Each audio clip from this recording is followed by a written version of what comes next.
I think the biggest thing missing from high school science, biology education is just the hands-on experience. So I know students learn the theoretical pieces, they learn the knowledge components, but I think that they could really benefit from additional opportunities to use that hands-on application.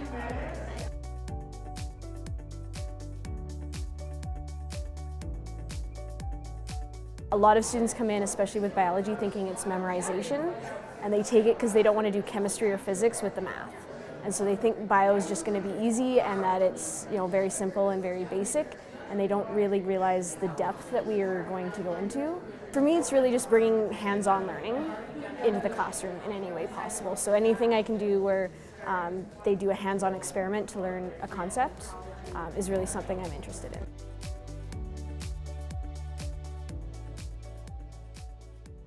When you have experts like we had tonight, it's nice to bring the experts in, because then it's not a matter of me wondering, have I got the right equipment? I only did this once. They have troubleshot everything they could possibly troubleshoot, and they come with all of the equipment and more in order to have it done really well, along with video instruction and hands-on. They've got enough personal hands-on that they can get around each table and help out as problems come up. So I signed up to come tonight, or to attend any development workshop really, just to learn about what are the foundations that are out there that are doing work in the field, because I didn't even know, for example, about MindFuel or the Amino Lab until signing up for this.